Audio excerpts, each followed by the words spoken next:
Hello, everyone, and welcome to today's learning session, Mapping the Landscape of Forest Climate Finance, organized by WWF Forest and Climate. Thank you so much for taking the time to join us today. My name is Emmeline Gasparini, and I'm a program associate with the Forest and Climate team. Our presenters today are Maria Garcia Espinosa from IUCN, Chris Meyer from EDF, and Josefina Braña Varela from WWF Forest and Climate. Next slide, please. Before we begin, I'd like to go over a few logistics and some frequently asked questions. For those of you who have participated in past sessions, this will sound familiar, but yes, today's presentation is being recorded, and you can find the recording within a few days on our YouTube channel. To get to the recording, simply go to youtube.com and search for Forest and Climate. There are two audio options. You can listen through your computer or dial in through the phone number that was provided in your registration email. And it's important to note that if you experience audio difficulties while listening through your computer, those are sometimes caused by having too many browser windows or programs open at once. So feel free to close some of them, which usually solves the issue, or you're always welcome to join by phone. And if you continue to have technical difficulties, please send me a message via the chat or questions function, and I'll try to get you sorted out as quickly as possible. And on those lines, questions are absolutely welcome. You can send your questions anytime during the webinar using the toolbar on your screen, and we'll answer as many as possible during our allotted time. After the webinar, you'll receive a link in your follow-up email with additional forest and climate resources from WWF and from IUCN and EDF, including a link to the YouTube channel where you can watch a recording of this session. Thank you again for joining us, and with that, we'll get started. Next slide, please. Take it away. Hi, everybody. We're happy to be here. This is Maria Garcia from IUCN. Thanks, Emily, for the introduction, and welcome to everybody. We're very excited to be here with Tris and Brianna from the Environmental Defense Fund and Josefina from WWF to present some of the interesting findings of this collaboration that we have been having in place towards this report that was launched yesterday on mapping forest finance, to try to bring a useful tool for practitioners and for policymakers on the landscape of funding that is available out there for implementation of forest action, for climate action in the forest and the land sector. So the next slide, please. Well, this work has been part of an effort of trying to understand what are the different challenges. We, as a global community, recognize that there is significant progress in readiness and that countries are moving forward towards the design and trying to start the implementation of comprehensive REDD strategies. And then several challenges arise, including particularly what is the most cost-effective way of implementing these REDD strategies in order to address drivers of deforestation and those barriers for sustainable forest management and enhancement of carbon stock. So global discussions are particularly shifting towards the finance and the financial needs and what are the opportunities that countries have out there for implementation of not only the REDD strategies, but enhanced ambition and enhanced action that can help and contribute to the implementation of their nationally determined contributions and mostly the achievement of the objectives under the Paris Agreement. Based on the experience of countries moving so far, we know that national REDD strategies are facing this big challenge of understanding the trade-offs of different land uses and different transitions, and again, finance discussions gain particular relevance in this context. Also, under the UNFCCC process, countries have been engaging in the last 5 years in the agreement of the Warsaw Framework for REDD on whether and how there is a need for additional governance arrangements at the national level that can help to improve the coordination of support and how to scale up the financial support that countries require to effectively implement REDD. And in that sense, this kind of understanding of the financial landscape that is out there available for countries to move forward towards implementation, it's a key source of information to to contribute to these multilateral discussions and deliberations towards COP24 at the end of this year. So how can we unlock the mitigation potential on forests, and what is the role of finance in this effort to scale up climate change and mitigation actions in the forest sector? This is part of the objectives and the thinking that brought us to work together in this report. So next slide, please. This brings us to the objectives of this report. It's basically trying to provide a helpful and visually explicit aid and resource to anyone that is interested in designing or implementing REDD strategies, meaning policymakers or practitioners. It is meant to be a helpful tool to also understand what are the different challenges and opportunities related to each one of these sources that are available out there, and what are the specific requirements or the specific characteristics that would help countries to understand what are the access opportunities and challenges that they will that they have been facing, but also that they might have to face related to other sources of funding that they have not explored so far. And in that sense, we aim to contribute to strengthening a common understanding on what are these opportunities and how we should be considering addressing those challenges that are still remaining for accessing and utilizing funds in a more timely, coordinated, effective, equitable, and efficient manner, so that we can contribute to this global effort of enhancing ambition and scaling up and moving towards implementation of REDD strategies, and moreover, nationally determined contributions that are focused on the land sector and the forest sector. So with this, I'm going to be giving the word to Chris Meyer from the Environmental Defense Fund. Thanks, Maria, and good morning, everybody, or good afternoon for those of you who might be in Europe or Africa, or in the evening in Asia. Next slide, please. Sorry, I forgot to do that. So the report, and before I dive into kind of a little bit of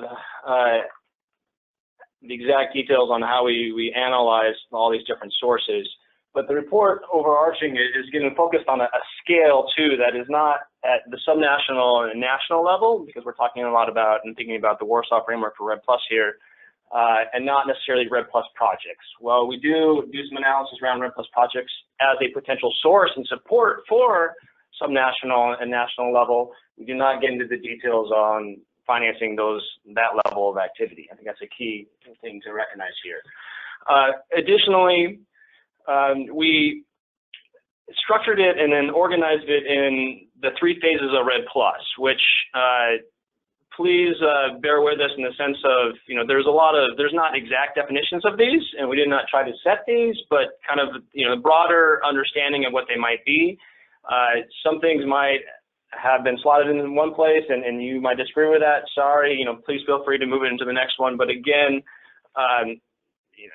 bear in mind, again, that this is, again, not trying to be the dictionary, you might say, for defining a lot of these things and what is REDD+ finance or forest finance, but again, just trying to provide a helpful overview of them and facilitate access. So, as you can see here on this slide, basically for a number of different sources, we did an analysis and broke it down into the type of finance it might be. So, and from multilateral or bilateral, or domestic or private sources, the amounts available or that were available, and potentially how much remains to be accessed, the mechanism that is going to be used to disperse, via grants, loans, or results-based payments, eligibility of who can request or access the funds, who might need to go through, or who you might need to partner with in many cases, and then also the scale where it's targeting. I mentioned subnational and national. I think we'll analyze that for each source. The scope, what exactly the activities that they might be funding. A lot of these sources are very targeted and funding, let's say, maybe just MRV or very technical work, while others are interested more in governance. And finally, what are some of the challenges that you might have occurred in the past, or you might have to go through or hurdle in order to access this funding. There is some of the money is easier to access than others. We chose kind of the criteria or these typologies based on the amount of information that was out there, and a bunch of, again, additional interviews we did with different practitioners that helped us fill this out, but also structure it. Real quick on the limitations, the caveats of all the information that we have in here. There's a lot of information out there, but at the same time, there's not a lot, and a lot of it's not very transparent. So, we did our best to dive in deep as much as possible and bring it out, but again, while trying to keep it concise and accessible to the reader. We probably could have made a 300 or 400 page report on this if we really wanted to, but if we went for word on things, but again, that would not necessarily make it that accessible. So there are a lot of links and citations and footnotes in the report. So, if you are interested in more detail, please feel free to go into that through those sources, or contact us, the writers, and we'd be happy to help you find more information about a specific question or concern. Next slide, please. At the end of the report, we decided, and this is slide or infographic is available also for public use, to create basically a visual of this. Now, this is not easy because I almost say, when I discussed this previously too, we're thinking about kind of a 3D or a web or ecosystem of funding, and these things probably should not be two-dimensional, but three-dimensional in essence, because they interact with each other in different ways and with different people and different sets of actors, again, in different levels, etc. But we only have a 2D manner of communication and channel for this report. So we attempted to do basically this infographic that shows the three phases. Again, the three phases are cascading and overlap to a certain extent. And again, this is our understanding, and at the moment, I think, of how everybody understands REDD is being implemented, that it can be implemented in parallel, these different phases. You have phase 1 on readiness, phase 2 on implementation, and phase 3 on payment for results. The funding mechanisms are noted here, a lot of the different sources. In some cases, for example, bilateral, we have explicitly mentioned some, but that is not, there are many more bilateral sources of funding than what we just did, and we had to, again, group these together into one bubble. Important to note also that the circles do not reflect the size of the amount of funding available per source. We were not able to do that analysis. That's a whole, again, deeper dive. But we use different colors and shadings to show that the type of finance that is provided by the source. Additionally, it's not a given or mandated by the Warsaw Framework for REDD+, for example, but we're seeing in some precedents most recently from the Green Climate, for example, that phase 3 payments for REDD+, results-based finance, can, potentially, or is being mandated to basically be reinvested and recycled up into phase 2 implementation, to kind of in a holistic way or virtuous cycle that would then start to generate more results. And so you see that arrow on this infographic over the right to reflect that. And countries and other practitioners might think about how that would work if possible. But a lot of, again, sources are starting to think about that and mandate that. Finally, I want to mention the transfer-based payments appear as a funding mechanism in this infographic. The transfer-based payments or finance that you might say are most like market REDD, or would include the transfer of an emission reduction unit, an ITMO maybe in the future, etc. The exact nature of those payments has not, for REDD+, has not been determined, because of course there's still a lot of negotiations happening on the topic related to market finance in Article 6.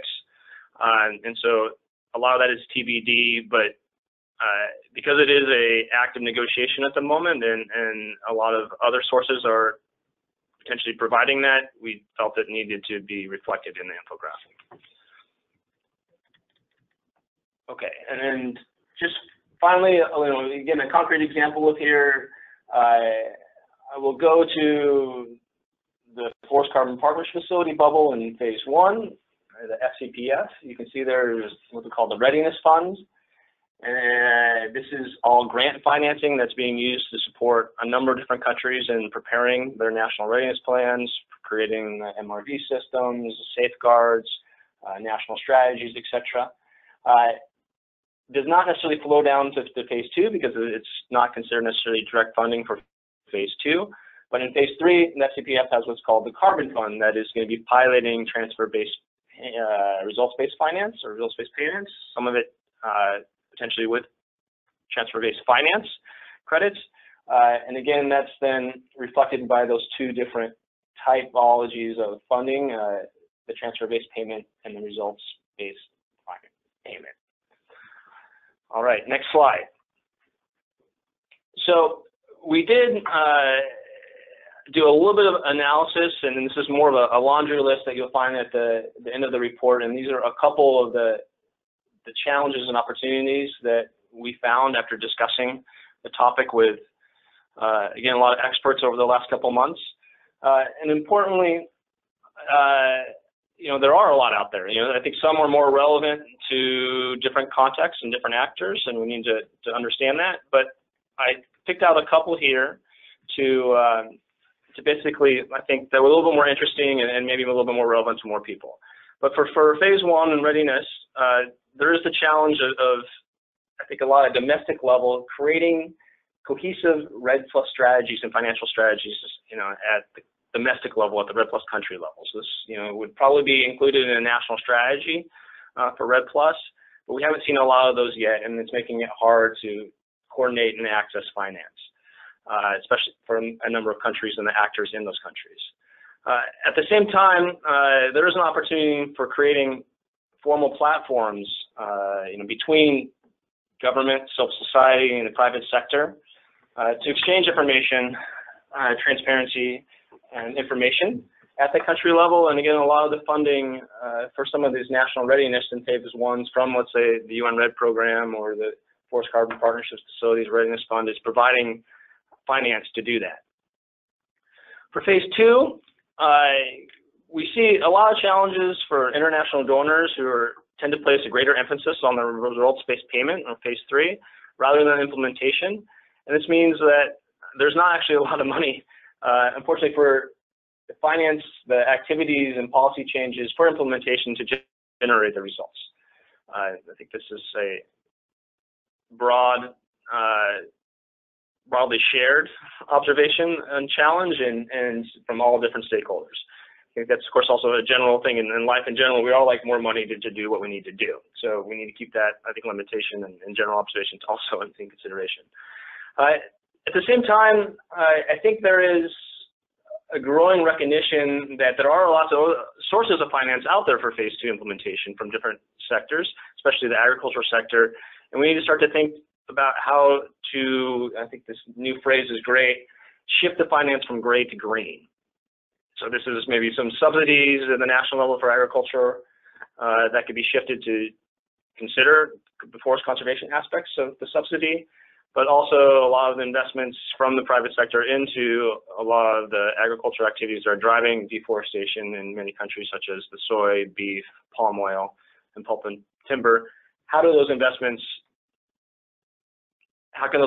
be changed, modified to, again, support implementation of REDD+ and the national strategies that support them, or increase forest landscape restoration? Finally, for phase 3, we are seeing a lot of demanding requirements for eligibility and to access funds or the payments, and then often ambiguous or, for a lot might be too difficult to meet. The donor criteria for phase 2 and phase 3, and especially phase 3 at the moment, is especially stringent. And regarding a lot of safeguards compliance, for example, and it'll be interesting to see how many different actors will be able to exceed the compliance and requirements that have been given so far in order to access the payments. And finally, as an opportunity, there is potentially on the horizon new compliance markets for transfer-based payments, such as ICAO. Some are talking about California, and other compliance systems that can provide additional sources of funding, beyond the ones we know at the moment from government finance. Of course, this is a very controversial topic. There's still, as I mentioned earlier in the last slide too, a lot of design elements and rules that need to be decided about this, but it is on the horizon. And the Carbon Fund actually probably this year and next year will show an example of how that can be done.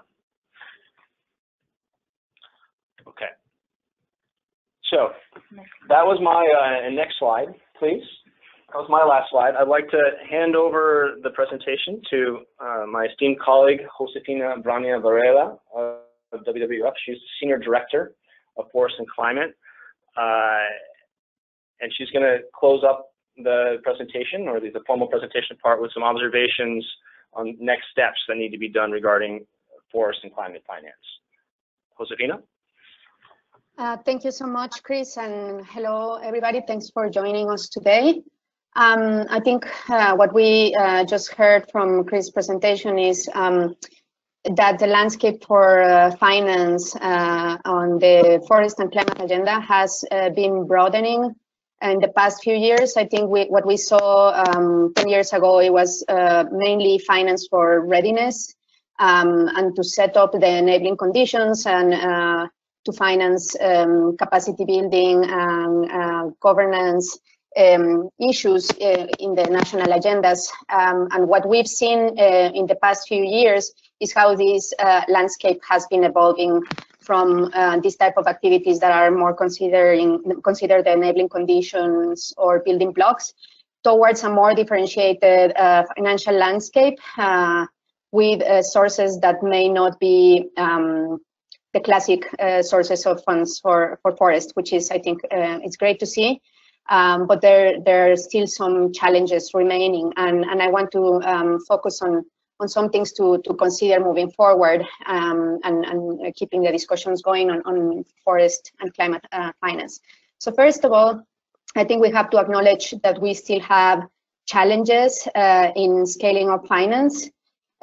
Just to give you an example, we have the Green Climate Fund, which is one of the financial mechanisms of the Climate Change Convention. They have set a target to have $100 billion by 2020 in the fund. So far, I mean, we are in 2018, and they haven't reached. They are very, very far away from reaching that goal of $100 billion. We are just above 10% of funds, and we have a lot of work to do to be able to meet that goal by 2020. So that's a challenge. I think it's not only, there's a recognition that public finance will still be needed for the years to come if we really want to meet our common goals, our global goals of ending deforestation, and to contribute significantly to the Paris Agreement goals. So there's so much to do in terms of getting financial commitments from countries which are enshrined in the Paris Agreement. But also there's this recognition that public finance will not be the only, cannot be the only source of finance to end the deforestation globally. So how can we scale up those other or explore these other sources of finance? That's a question that it's still standing and is very relevant. But I think before talking more about that, we need to also understand that there's in some places the finance is there, but it's not flowing. And I think it has to do with the understanding of what is needed, who should be accessing to finance and for what. And that understanding of the multi-level, different stakeholders and complexity of the landscape in countries, I think it's needed to be explored more to really be able to unlock the finance and to guarantee that the finance is flowing to the right places to have the highest impact we can. So that's one first challenge, how to scale up, but also how to disburse and guarantee that the funds are getting into the right places. Then we also need to talk about the opportunities to unlock finance that can meet implementation needs and enhance ambition. And I think that has to do with understanding that After the Paris Agreement, we live in a different world in which we are all striving to meet one single goal. So there's challenges in terms of consistency and coordination.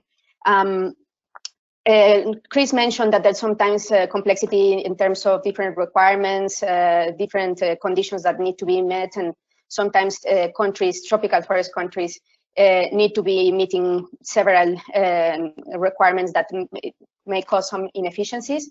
So we do need to try to promote more consistency at the methodological level among different sources of funds, among different donor requirements.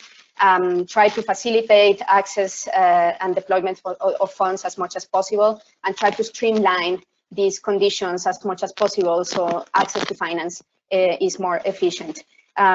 We need to understand that there is a careful balance between the needs that are taken in national context, but also on the ground, but also the requirements or needs that the donors need to have in place in order to unlock this finance. So how we can strive to achieve this balance that get us to the most efficient way to allocate and disburse funds. So I think that's something that needs to, we are seeing good steps towards that direction, but I think more needs to be done. I think as well as the national level is important in terms of when we talk about coordination and coordinating sources of finance. What we've seen in many tropical forest countries is that we have competing public programs and subsidies, and sometimes they are contradicting in a geographic area. So you will have like strong subsidies for agriculture and cattle ranching, and at the same time you will have incipient efforts to deter or to contain deforestation, and that needs to be resolved. We need to have more cooperation across sectors at the national level, and this needs to be permeating in the decentralization processes to the subnational government. So when they implement their planning and zoning and their public programs, there's a coherence on the different objectives that the country have set, in particular these days in their NDCs, and how they are going to achieve these objectives of emission reductions if the sectors are not talking to each other. So that's a very key task that needs to happen next.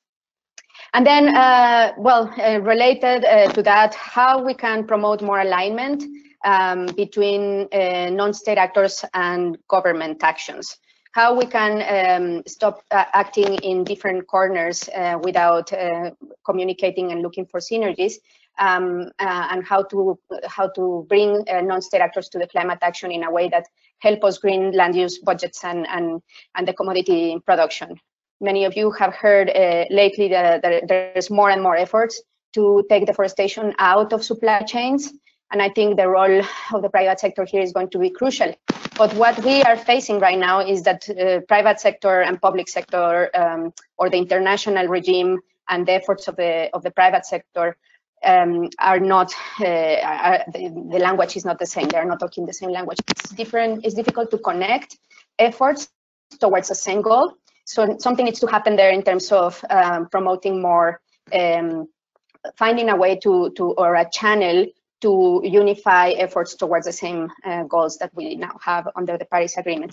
This can start by clarifying or developing methodologies that can be compatible. How private sector accounts for their emissions is going to be very important, but how this can be, reflected or at least consolidated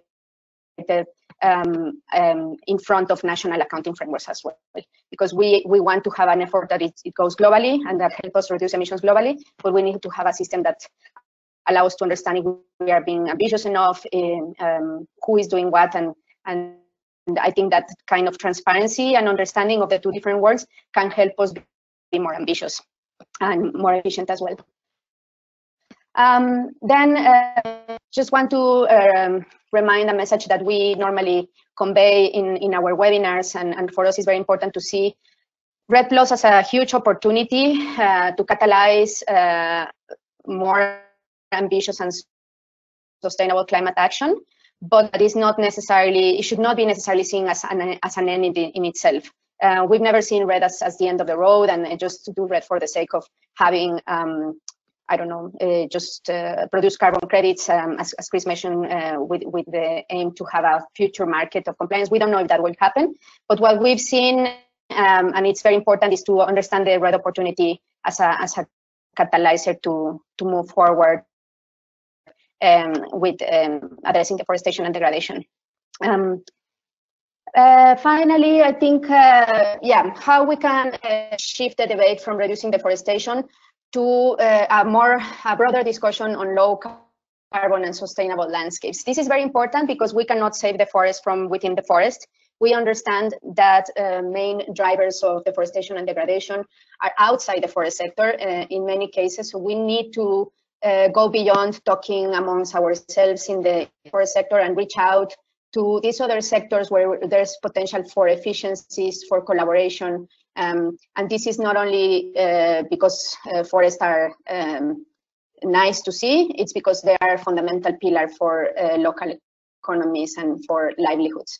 So this message needs to really go beyond the forest community, and now this is even more important because we have the Sustainable Development Goals, we have the Paris Agreement, and we have more and more information and science of the crucial role that the land sector and forests play to achieve these global goals that we have as a global community. So just want to end the presentation with one reflection about the process in which we are right now this year. This year we are going to have a facilitated dialogue under the UNFCCC. It's called, or is known now as the Talanoa Dialogue, in which countries are going to be taking stock of where are we at the moment. We know already that our NDCs, the country submissions, are not in aggregate taking us to meet our 1.5 or 2 degree world. It's taking us actually into a pathway for 3.5 or 4 degree world, which is it's not feasible for us. So how countries at the end of the year will come together and will have this dialogue, how we can collectively be more ambitious and get closer and accelerate action. So I think finance is going to be a key ingredient, or has to be a key ingredient of these discussions, but not only talking about money, but about talking about this potential synergies, collaboration, reaching out to unusual stakeholders and bringing climate action. So for that is going to be crucial. There's a momentum in 2018, which is the California Summit in September, which will bring non-state actors together in California to show how they are already taking action and are ready to step up to the challenge of meeting the Paris goals, and how we can consolidate or bring together the power of non-state actors, not only businesses, but also subnational governments, indigenous peoples, etc., academia, how science can be also a tool to help us to catalyze this action and to reach out to the discussions under the UNFCCC and national governments' commitments, and together be able to be more impactful. So that's what is happening this year, and we want to keep an eye on the finance discussions and what role they will play there, as well as just to flag the opportunity, the emerging opportunity to access finance when we talk about NDC implementation. I think there's more and more interest from different donors, different organizations and entities to use the NDC's investment plans or implementation plans to really clarify and include forest and land targets that help us to get closer to meeting our goals. So I'll, with that, and we will be very happy to hear your questions, and we're happy to have a discussion with you now. Thank you. Great, thank you all. That's very, very informative. And I just want to remind our participants that you will, if you haven't seen the report yet, you'll get a link to it in the follow-up email from this webinar. So you will be given the report if you want to really dive into this in further detail. But this is your opportunity now to send in questions to the authors of that report, really get good information and feedback. I'm going to start off with a kind of broad question, which is, do we need centralized coordinating function for REDD Plus funding at the UNFCCC level? Thinking on that infographic you showed us of the various funding sources at each phase of REDD Plus. And I'm not sure, Chris, if you want to start us off there. Why don't I start us off, and maybe Maria or Josefina, Maria, you have experience as Ecuadorian negotiator, and Josefina, of course, you were a Mexican negotiator also, so you're involved with the UNFCCC process. I think EDF's perspective is that we do not need a centralized coordination or a REDD Plus committee or something that might be called at the international level to coordinate finance. While it is complex, we see, and there are multiple different requirements, they're not necessarily consistent, etc. At the same time is we need to recognize different content. There are a lot of different contexts out there too, and we need different sources and different requirements to match those different contexts. So I would hesitate to say we need a centralized bureaucratic UNFCCC system that would control the finance. In addition, I don't think many donors or suppliers of finance want at times, to have their finance coordinated by others. As a U.S. taxpayer, I don't think the U.S. government would contribute much to that, and nor would I necessarily want the U.S. government to contribute significant amounts that are needed. So that'd be my response. I don't know, Maria or Josefina? Yeah, I think I will just follow up on what you mentioned about the specific context of every country. I guess even the process of interpreting UNFCCC decisions to the national circumstances has been challenging for every country, and trying to understand what a REDD strategy should look like for every specific country is largely depending on national legislation and national circumstances and in specific drivers of deforestation. In that sense, different sources of funding that would be feasible or that would be appropriate for every context of every specific country, and the different policies and measures that they will need to put in place to address those drivers of deforestation that are country specific. That's also one of the particular circumstances that make it challenging, I would say, to have a common understanding of what exactly could be the best way to coordinate finance at the international level, because each country will have to understand the different sources of funding that would be feasible or applicable to their circumstances. And even when we think about bilateral funding, and that has also some other political implications, and they need to respond to those particular policy and governance arrangements between the donor country and the recipient country. So I guess something that is interesting from the report is that we have been able to reflect better on what are the specific challenges that are out there that are limiting the scaling up and the disbursements of financial resources, and that are basically aggregated into international challenges that are mostly related to how donors and institutions that are providing finance could get to a common agreement on what is how to harmonize requirements and how to harmonize access process and needs. As Josefina was mentioning at the end of the presentation, I guess it is fundamental for improving this coordination of support that donors and entities providing finance in REDD countries as well get to this common understanding of how to ensure balance between needs, requirements, and efficiency. And perhaps the pilot program under the Green Climate Fund that was recently approved or agreed by board members is a good example of that common ground, of what that common ground could look like in terms of requirements that could be agreeable by donors and REDD countries, and what would be feasible. So I guess it would be interesting to start seeing how countries manage to address those requirements to access to resource-based payments under the Green Climate Fund, and what is experience based on that. And we could probably, that's one of the good examples of how these challenges could be addressed. That is basically through a common agreement on the requirements and the needs. And then at the national level, of course, as Chris and Josefina were mentioning, I guess some countries have already been working on the development of these financial strategies that are coherent and that would be a reflection of what are the needs that each country has in terms of sources of funding and amounts of finance needed to implement the REDD strategies.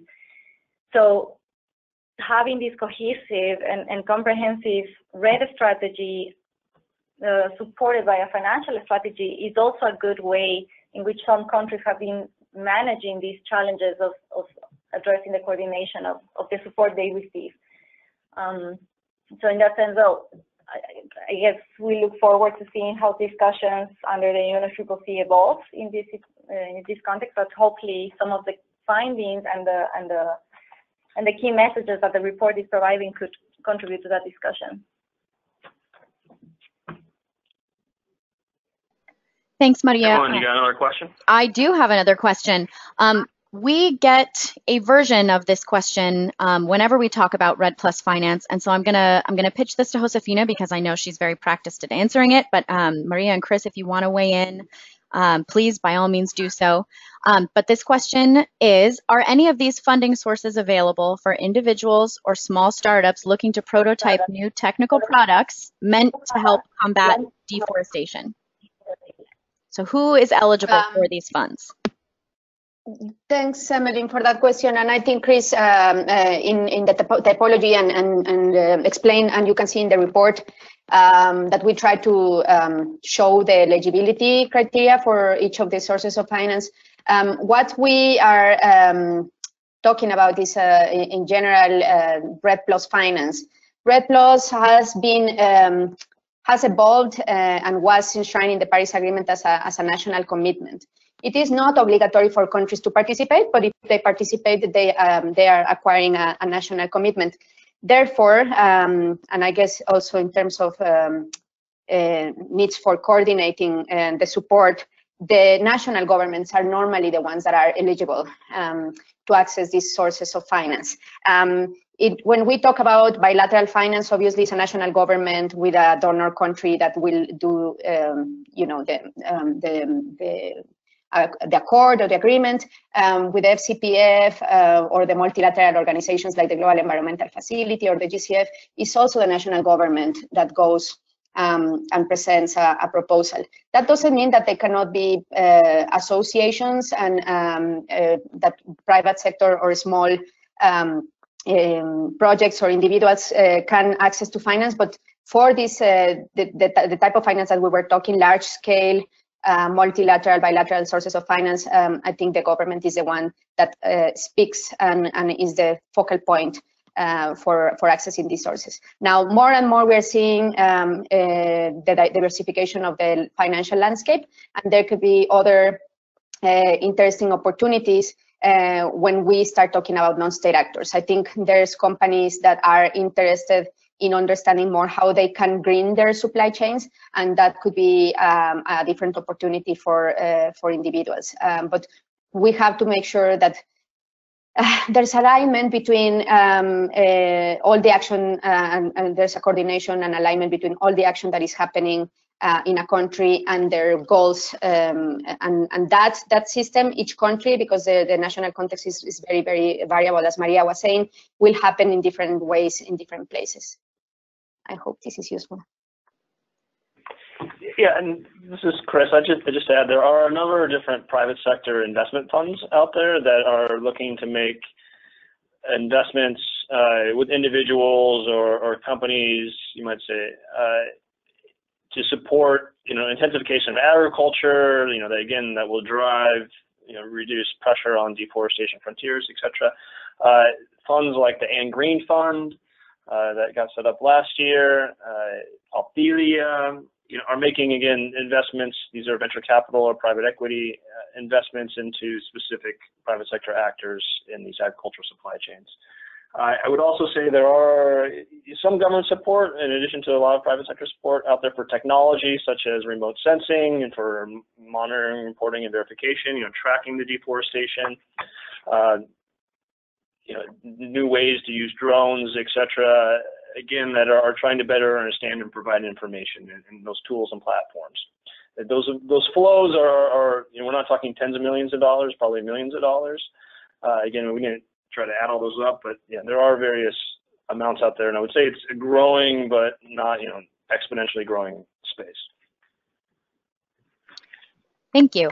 I've lost the exact wording of this question, so I apologize to the person who asked it, but they were wondering what you think the viability is, or the timeline is for the development of a carbon market that countries or companies, et cetera, can participate in, a global carbon market. Well, there are various functioning carbon markets around. I'll take this first, Josefina, and then you can get to WWF. So there are, again, carbon markets. You could say there are global ones too. If you think about the EU ETS, they're already functioning now. REDD does not play into that at the moment. There is, of course, one being into consideration right now, and a lot of active advocacy around it is the CORSIA for the aviation, the carbon offsetting and reduction scheme for international aviation that is being developed and would be, you might consider, a global carbon market. And a lot of people are talking about if forest or REDD plus emission reductions or units could be or should be allowed into that. So, and decisions around that would happen probably next year, again, on whether what's in and what's out, and then you're looking at implementation starting in 2021. Now, activity and action, once there is a signal that there is REDD going to be allowed into a compliance market, will then, of course, start to generate a lot of initial pre-investment action and deals and et cetera. So that's kind of where I see the timeline at the moment. I think I'll just add very quickly that these rules or elements on how a market mechanism will work are under discussion in the UNFCCC at the moment. So these are key elements of the Paris Agreement that need to be developed before 2020. So there's a big expectation that the COP at the end of this year, the Conference of the Parties will continue their discussions and will make some progress on this. Let's just keep in mind that these conversations have been taking place for 20 years now, or more than 20 years under the Climate Convention. And they get very political very quickly, in addition to the complexity at the technical level on how to make a market work that will provide or promote and ensure environmental integrity. So there is expectation that before 2020, parties will agree on some elements or at least on some way in which the system can start working. However, in WF, we are really concerned about environmental integrity, and we really want to have strong rules and transparency and clear methodological framework that allows us to really promote ambition. Yes, we want to scale up finance, and we realize that we need to scale up finance, but this has to be done in a way that forests are not used as an excuse for inaction. So how we can put in place the check and balances to guarantee that such a market would be beneficial for all, and not used as an excuse to take strong cuts in emission reductions from other sectors. But in terms of timeline, I think there are two parallel processes. One is the UNFCCC process. One is the ICAO process that Chris mentioned, which has to do with the aviation sector and the market mechanism that they are discussing in the aviation sector. And it's going to be very important for the global community to understand how these two make sense together. So we are also striving to promote consistency between these two discussions. Real quick, and to follow up, I agree a lot with what Josefina just said, and I think a very important point of that, and of course, around environmental integrity, additionally, ambition. If we don't have more ambition, we can have a market, but there's not going to be a lot of demand or potentially very high prices. So we need to consider that, if we're going to have markets and use markets and hopefully use them to fund and channel some resources to REDD, you do need that ambition, because if you don't have it, you're not going to have a lot of resources being generated. Thanks. Great, thank you. I think we have time for 2 more questions. So participants, if you have any that are burning, please send them in now. You mentioned that we should be shifting our focus from the output, which is reduced deforestation, to kind of the outcome, which is a more sustainable landscape. But should we not, this question is posing, be focused on actually discussing the relevant REDD+ inputs that are attractive to those outside the forest actors that you mentioned, like the private sector, agricultural actors, et cetera, to help push that shift from gray to green finance by sort of mirroring their language? Absolutely. This is a great question. And I think what we are trying to do and what we are seeing that it could be a great partnership is how countries that have been moving forward with their REDD plans and strategies can start we are understanding that there are enabling conditions, the strengthening of governance, better, transparency and capacity of enforcement. These ingredients from the readiness phase of REDD+ are very attractive conditions for the private sector to invest in a geography. And I think this is what we are trying now to push, is how to make the two worlds meet in a geographic space, working at the jurisdictional level or with landscapes, in which we have these ingredients that REDD+ has helped advance and create the conditions for more certainty, lower risk investments for the private sector. So in a jurisdiction that has stronger governance and regulation, and the government is willing to commit to end deforestation, there could be a deal with a company that is willing to do some commitment on sustainable sourcing from this jurisdiction, and he's going to, a certain company can make this commitment saying, well, there are conditions here in terms of governance, policies and legislation that helps me make a decision to invest here. And if by doing so, we together are also helping end deforestation, or at least not provide incentives to deforest more, that would be a win-win of the two worlds. So we do need to be creative and go beyond the forest sector, and to start threading these benefits or these conditions that are useful for both, for the private sector to be willing to invest, and for the government to also understand the opportunities that the market presents to keep advancing this agenda. I don't know if Chris or Maria, you want to add to that. Yeah, no, I wanted also to add, and I think it's a great reflection what you just did, Josefina, because this is why the comprehensive and cohesive national strategies for REDD or for any climate change mitigation strategy for the land sector need to have this landscape perspective, and trying to understand the different actors that need to be brought to the discussion and towards implementation. And in that sense, as you were saying, Josefina, before, we cannot protect the forest from within the forest. We need to understand that drivers of deforestation often happen outside of the forest, and therefore other actors and other economic sectors at the national level, and including both public and private actors, need to be part of the discussion and implementation of these strategies. So I guess that is something that countries are recently, or well, this has been the most recent focus of the REDD discussions at the national level, and I guess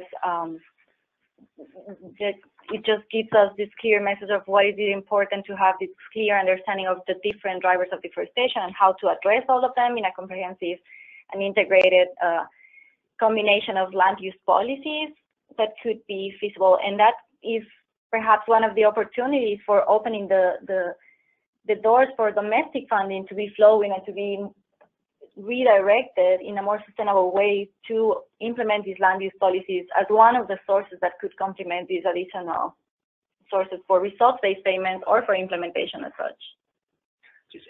I think there's a common thread between Josefina and Maria's observations here, is that we've moved from global discussions around policies and methodologies now to more of a how do we implement this at the national level, which means, all right, yeah, we need to engage in the private sector. So I've been happy to see, I think, a significant upswell of initiatives to do outreach, specifically at the national level, again, to bring in these actors. And I expect that to continue to accelerate, and hopefully donors and investors are putting more money into resources into facilitating that outreach and collaboration, because it is needed if we're going to achieve the success and reframe this a little bit as the others mentioned.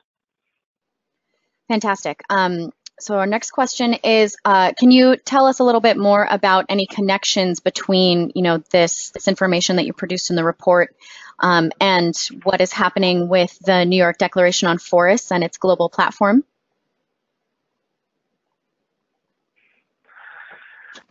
Yeah, I mean, they put out a great report, or the New York Declaration on Forests, the assessment committee, which is a little bit separate than this platform, a separate entity, but put out a great report last year on funding for forests, specifically looking at not only government contributions, but private sector contributions. And I would say one of the great things that came out was this phrase, gray to green, and how we changed that. And the observation that was great that they came from was, okay, they did some more deeper analysis on the numbers, and I think only 2% of climate finance is focused on forests, even though another great phrase is 3% of the solution. But that there is 100x more amount of resources in agriculture sectors and investments, basically, again, compared to dedicated REDD+ finance or climate forest finance. So, that report, did provide I think a great kind of a foundation for this to a certain extent, and I think we did reference it a number of times in this report. I'm looking, yes, I'm getting a head nod, good. I wouldn't say they're complementary. Again, the report from last year from the New York Declaration on Forests, and I hope that as the platform moves forward in understanding, it's a new thing and what it wants to do, that last report that they did and the assessment group, but also this report, is again a tool that the participants can use or endorsers can use to help understand again how they move forward and accelerate action. And I'll just want to add,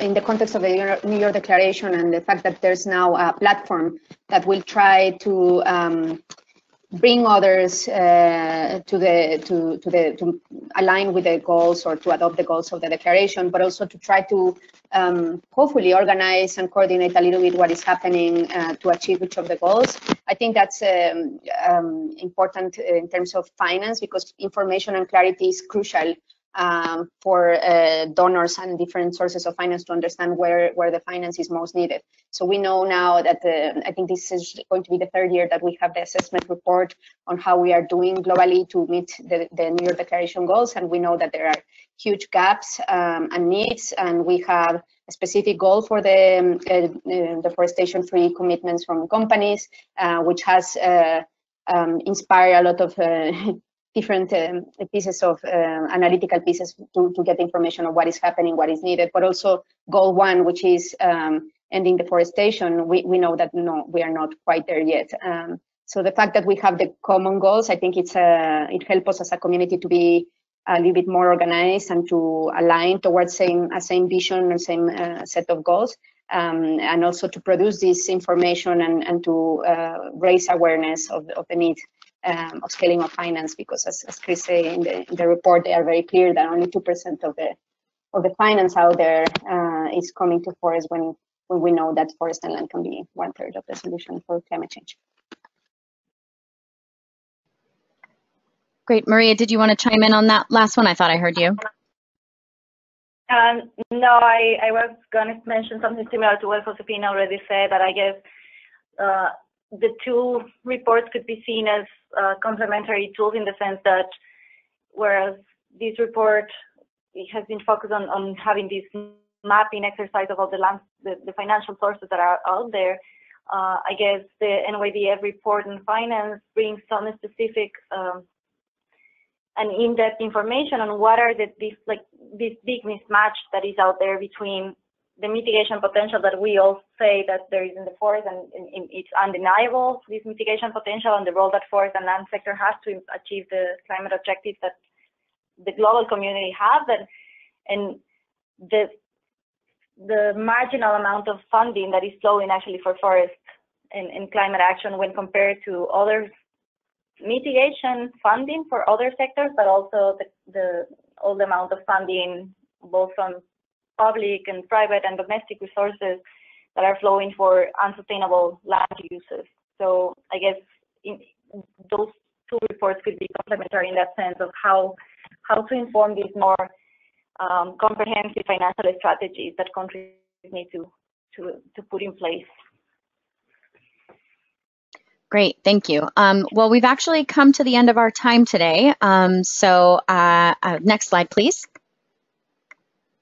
So I really want to thank Maria and Chris and Josefina for joining us today and really sharing this fantastic new resource with our community, and to thank the participants for sending us in your really fantastic questions. You'll all receive a follow-up email in a few hours with some additional resources that are specific to this webinar, including a link to the report and a link to the YouTube channel where you can see the recording when it goes live, hopefully before the end of the day. Next slide, please. And on that channel, you can also find recordings of previous sessions there for additional enrichment. You can share them with your colleagues. We've got, I think now this is number 58. So really a deep wealth of resources on a variety of topics relevant to REDD+ and forest and climate work on a global scale from all around the world. Next slide, please. So thank you all again for joining us, and we hope you have a great day. Thanks, everybody. Bye.